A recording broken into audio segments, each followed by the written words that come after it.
6 million new jobs have been created. Companies that are benefited were in the healthcare, SMEs, banks, and automakers. So let's look at the top stories for the financial markets. The U.S. Fed is quoting growth forecast for 2010 on risks that is still rising and industrial production. The numbers will be out today through tomorrow, the PPI as well as some state manufacturing data. China is also slowing down a little bit to about 11.1% in the first half of 2010, while its second largest neighbor, the Bank of Japan, holds rate steady but raises economic forecast for 2011. The initial public offer, multi-billion dollars IPO of China's Agric Bank is open, but slows a little bit at its debut on the Shanghai Stock Exchange. And the Asian markets, as we showed you at the beginning of the program, were down on those U.S. economic revision data by the Fed and the retail sales data. Those are some stories making headlines. We'll come back to you after the break. We'll look at how to get the disconnect to connect for the Nigerian economy between fiscal and monetary policies and what's happening at the House National Assembly, to be more precise, the upper and the lower house. This is why they say that we have almost 1,000 Nigerians there sitting on their back ends without doing much to get the economy moving.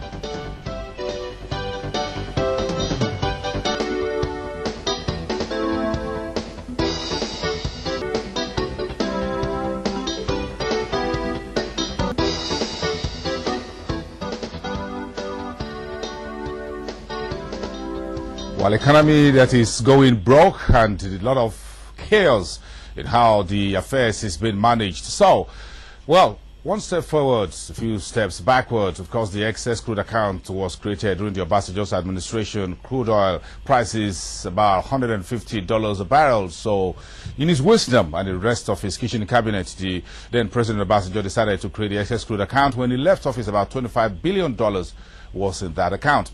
Of course, a lot of state governments and local governments says they want that money shared. Of course, we've since been sharing the money. And while Obasanjo is sitting down in Ota, his farm, the amount is now down to about $4 billion. So we've just wiped off about $20 billion in about less than 4 years. And after that, we decided to create the excess revenue account. And now the country wants to create a sovereign wealth fund.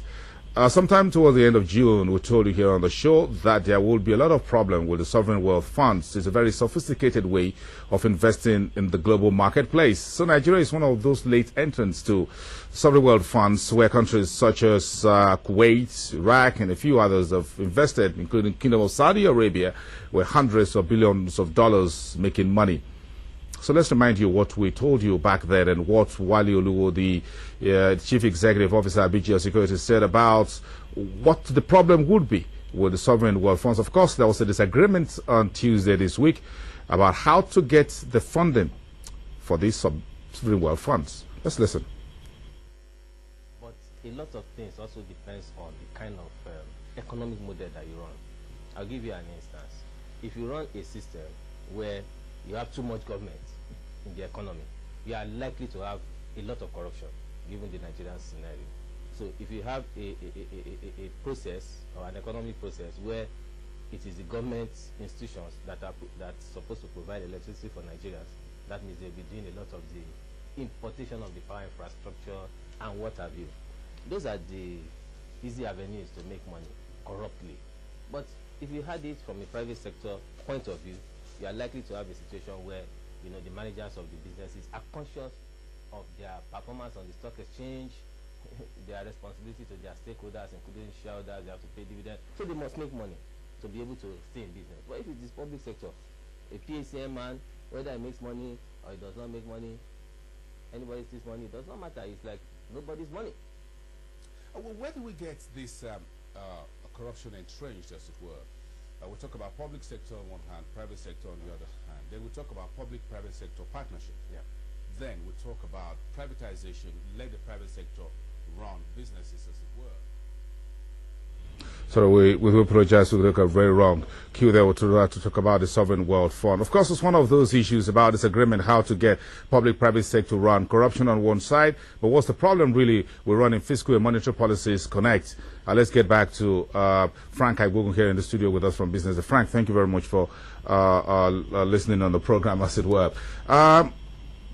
stimulus packages has always been done. It's still been done around the world. But where is our own stimulus? Where is our own stimulus? I think that's a very good question. We have, as you have alluded to, drawn down on the excess crude account.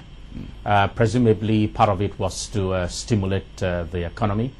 I am not exactly sure what the dividend or the benefit has from that has been. And the difficulty that you really have in Nigeria is that no one is held to account. In America, if you're spending that magnitude of money, you will be asked upfront what will be the results. And after you have spent, you're going to have to tell us what you've done and succeeded in doing with the money. We've blown the money, and we are wiping our eyes from crying, if you like. That's the only result that we've had. The economy is in comatose in Nigeria. It doesn't matter what anyone says. As a journalist, I watch the economy very, very closely. And I have been a reporter here in Lagos since 1982. I have never seen the Nigerian economy in the miserable state that is in today. Whether anyone admits it, it really doesn't matter. But the guys who are in the middle of it, they are feeling it. Companies are sacking staff, cutting down on departments. Production is slowing down. Capacity utilization is dropping. There is pain across the landscape of the Nigerian economy. There is no evidence at all that any part of the economy is being stimulated. The key question central to this discussion with you is who's in charge.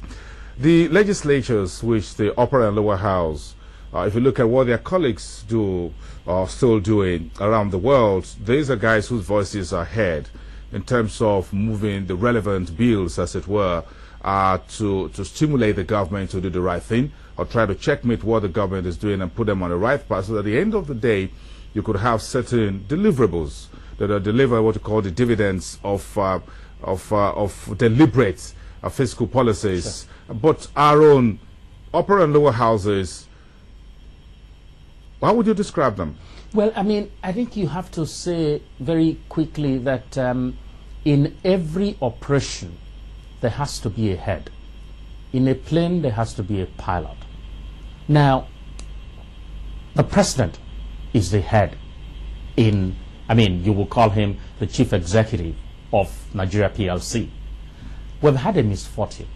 In 2007, we elected, or we had as a president, a man who was unwell and possibly unwilling to take on the responsibilities of being president of a country with such daunting challenges as Nigeria. And then we dragged on for years. We're going nowhere. And as you said earlier, one step forward, several steps backwards.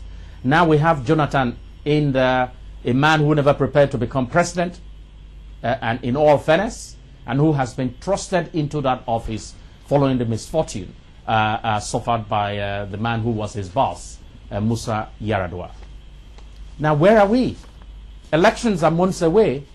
This is a time that the president should be determining clear priorities and getting, tough teams to go cracking and getting results. Most of what I hear today is about who's going to be president in 2011. So what should the National Assembly be doing? And the National Assembly, in that vacuum, what do? They do what they have done the best since they have been elected. Argue about how much they earn, walk around their private businesses, and Nigeria, indeed, the economy is left comatose. The reports that you see in the media do not suggest at all that the members of the legislature have a good understanding of their role. We watch the television, we watch CNN, and we see critical committees of the U.S. Congress taking on leaders in the various aspects of the economy and other parts of society, drilling down and creating policies that will impact now and ensure that America gets to where it is headed. But in our country, we sure are not blessed with such leaders in the legislature.